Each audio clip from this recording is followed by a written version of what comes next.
আজকে একটি জরিপ সরকারের ৬ মাস উপলক্ষে করা হয়েছে এবং সেখানে দেখা যাচ্ছে যে ৬৬.৩০% উত্তরদাতা বলছেন যে প্রধানমন্ত্রী তার দায়িত্ব ভালোভাবে পালন করছেন। তার মানে ৩৪% এর ভিতরে তারা দাবি করছে বয়স, লিঙ্গ, শিক্ষায় সব শ্রেণীতে এই অবস্থান অভিন্ন। বিপরীতে সরকার ঠিকমতো চলছে এটি মনে করেন ৫৪% মানুষ। তার মানে এই ৬ মাসের মাথায় সরকারের চেয়ে তারেক রহমানের জনপ্রিয়তা বেশি, সেটি প্রমাণিত হলো। তাহলে এবং সেই অনুষ্ঠানে উপস্থিত বিরাট যিনি প্রধান, তিনি বলছেন যে সরকারের অবস্থা হচ্ছে আর্জেন্টিনার মতো, মানে প্রধানমন্ত্রী হচ্ছেন মেসি, তিনি ভালো খেললে টিম জিতে, এবং এটার অনেক ধরনের মানে তার মানে হচ্ছে টিম ওয়ার্কটা আসলে হচ্ছে না। মানে মেসি আছেন কিন্তু তাকে বলটা যারা তৈরি করে দিবেন, অর্থাৎ তার ক্যাবিনেট, তার এমপি, তার প্রশাসন, তার নিরাপত্তা বাহিনী, সেটি হচ্ছে না। এটার অর্থ এটিও আমরা বুঝতে পারি কিনা। ধন্যবাদ আপনাকে এবং আমার দুজন সহালোচক সহ সকল দর্শনার্থীকে শুভেচ্ছা। প্রথম কথা হচ্ছে, দেখেন ভাইয়া, মাননীয় প্রধানমন্ত্রী কিন্তু বর্তমান সরকারকে রিপ্রেজেন্ট করে এবং মাননীয় প্রধানমন্ত্রী জনাব তারেক রহমান, তিনি তার নেতৃত্বে ঠিক তার টিমকে সেভাবেই চালাচ্ছেন যেভাবে দেশটা চললে ভালো হয়।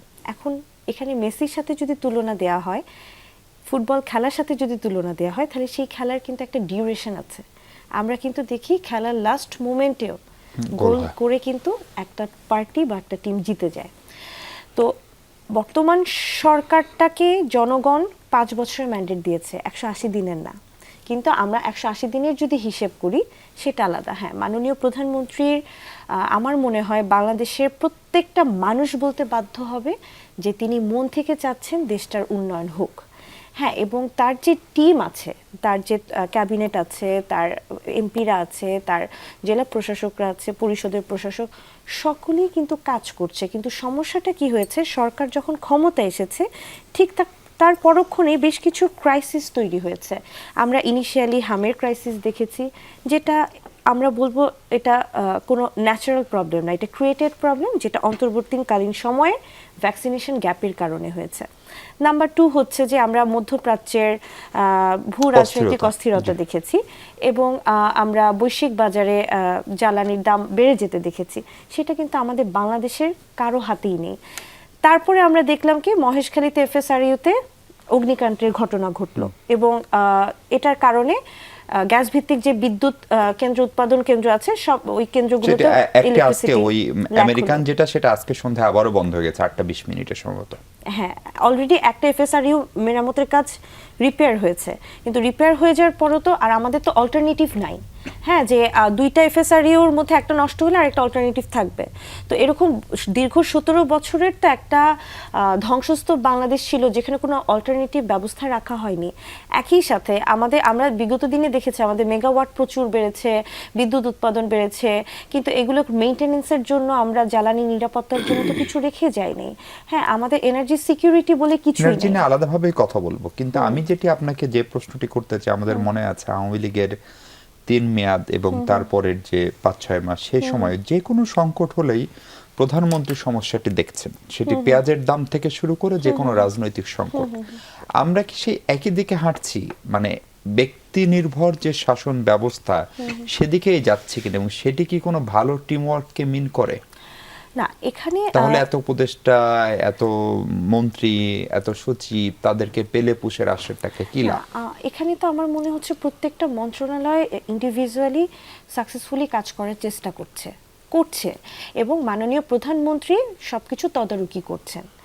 এখন মন্ত্রণালয়গুলোর ব্যাপারগুলোতেও কিন্তু মাননীয় প্রধানমন্ত্রী এত বেশি তদারকি করছেন এবং তিনি কিন্তু প্রকাশ্যে বলেছেন 6 মাস পর পর এটা রিভিউ হবে, সে অনুযায়ী কাজও হচ্ছে। কিন্তু আমি যেটা বললাম ইনিশিয়ালি, যে এই যে ক্রাইসিসগুলো আছে, এই ন্যাচারাল ডিজাস্টার কিছু হয়েছে, কিছু ইন্টারিম গভর্নমেন্টের ভুলের কারণে, কিছু দীর্ঘ 17 বছরের ভুলের কারণে বর্তমানে আমরা সবগুলো সমস্যা একসাথে ফেস করছি। 17 বছরের ঋণের বোঝা এখন আমাদেরকে দিতে হচ্ছে।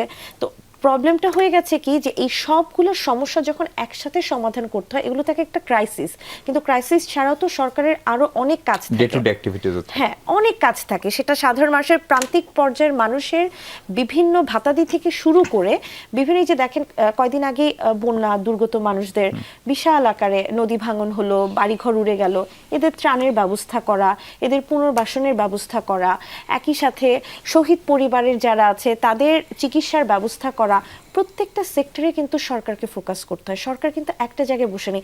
আমরা হয়তো বা টক শোতে ক্রাইসিস নিয়ে কথা বলছি, কিন্তু একটা সরকারের দায়িত্ব কিন্তু অনেক।